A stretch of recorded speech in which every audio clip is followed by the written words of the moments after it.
স্বপ্ন দেখাটা যতটা না সহজ তার চাইতে বেশি কঠিন হচ্ছে পূরণ করা, তা আবার আমাদের মতন মধ্যবিত্ত ফ্যামিলিদের কাছে। আসসালামু আলাইকুম, welcome back to my page. কেমন আছেন আপনারা সবাই? আলহামদুলিল্লাহ, আপনাদের দোয়ায় আমিও ভালো আছি। তো এই তো দেখেন, ছোট করে একটা আয়োজন দিছি। তো এখানে এই যে বুটগুলো ভিজিয়ে নিচ্ছি রাতের বেলা, আর এই তো এই যে এখানে এখন লাউগুলো কুটি নিতেছি। তো এই আয়োজনটা হচ্ছে আমার ছেলের জন্য। তো আমার ছেলে কোরআনে হাফেজ হওয়ার আগে থেকে আমার নিয়ত ছিল, ছেলে যখন কোরআনে হাফেজ হবে তখন আমি গরু জবাই করে অনুষ্ঠান করব। তো আসলে আমার তৌফিকে নাই, তকদিরও নয়। আসলে স্বপ্ন দেখছি বড় করে আয়োজন দিব, করতে পারি নাই। তো ইনশাল্লাহ ছোট করে একটা আয়োজন দিতেছি, যেটুকু পারছি ওইটুকুই। তো এই তো দেখেন, যে এদিকে গরুর মাংস কুটিয়ে রাখা হয়েছে, লাউ কুটিয়ে রাখা হয়েছে।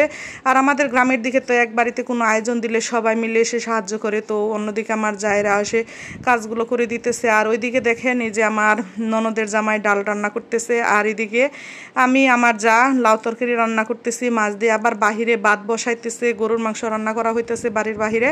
তো সবাই মিলে জিলে সবগুলা কাজই করতেছি। আসলে কাজের মধ্যে আমরা সবাই গ্রামের লোকেরা আনন্দ খুঁজে পাই, এটাই আমাদের একটা প্রশান্তি। তো ইচ্ছা ছিল অনেক বড় করে একটা আয়োজন দেওয়ার, তো কিছু করার নাই, বড় করে আয়োজন দিতে পারি না। তাতে কি হয়েছে, নিজের মনটাকে তো একটু শান্তি করতে পারছি যে ছোট করে হইলেও একটা আয়োজন দিয়েছি ছেলের জন্য।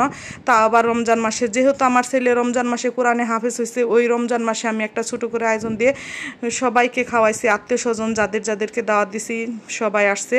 তো এই তো দেখেন, নিজে এদিকে আবার আমরা দুই যা মিলে বুট রান্না করতেছি। আসলে আমরা দুই যা যখন একসাথে থাকি কোনো কাজই তখন আমাদের কাছে অসম্ভব লাগে না। আর এই তো এই যে আগের দিন দইগুলো পেতে রাখছিলাম, তো এখানে আমি আমার বাইরের বউ দইগুলো সবগুলো প্যাকেজিং করে নিতেছি। মাশাল্লাহ, দইগুলো অনেক সুন্দর হয়েছিল, খেতেও খুব ভালো হয়েছিল। আর সবাই বলছিল নাকি এটা অর্ডার করে নিয়ে আসা হয়েছে নাকি। তো ভাবতেছি দইয়ের একটা বিজনেস চালুই করবো নাকি, কি বলেন আপনারা? যদি চালু করতে হয় একটু কমেন্টে বললেন তো কেমন হবে বিজনেসটা চালু করলে। আর এই তো দেখেন, নিজেদিকে ভাত রান্না হয়েছে, গরুর মাংস রান্না হয়েছে। তো আজকে এমন একটা দিন, মানে এত কাজের মধ্যেও দিনটা এত ঠান্ডা ছিল, রহমতের বৃষ্টি পড়ছে হালকা একটু। তো এত কাজ করার পরে ক্লান্তি লাগতেছে না, রোজা থাকার পরেও, মানে এত কাজ করার পরেও শরীরটা ভালোই লাগতেছে। তো এই তো দেখেন, যে এদিকে বুট রান্না করা হয়েছে, শরবত বানানো হয়েছে, আবার এদিকে যে ডাল রান্না করে রাখছে আমার ননদের জামাই। তো আমরা সবাই গ্রামের লোকেরা হাতে হাতে সব কাজগুলো ভাগাভাগি করে কাজগুলো করে নিই। তো এই কারণে মানে কোনো কাজই কঠিন মনে হয় না আমাদের কাছে।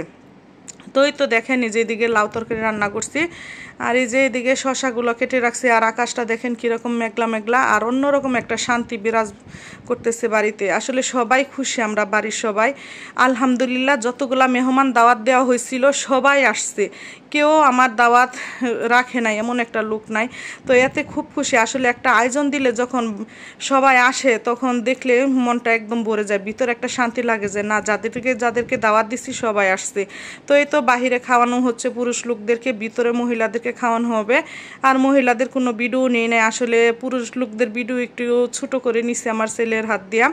তো সবাই আমার ছেলের জন্য দোয়া করবেন, সে যেন তার এই কোরআনুল কারিমটা তার ভিতরে ধরে রাখতে পারে সব সময়, মৃত্যুর আগ পর্যন্ত। এত বড় একটা দিনী শিক্ষা গ্রহণ করছে, সে যেন কখনো এই জিনিসটা না ভুলে। আর আমার ছোট ছেলের জন্য দোয়া করবেন, সেও এই দিনী শিক্ষাতেই আছে, কোরআনের 8 পারা মুখস্থ করছে, সে যেন সম্পূর্ণটা শেষ দিতে পারে, এমনকি খুব তাড়াতাড়ি। আর এই তো দেখেন, এই যে অনুষ্ঠানের শেষ দিন, মানে এরকম অবস্থা বাড়ির।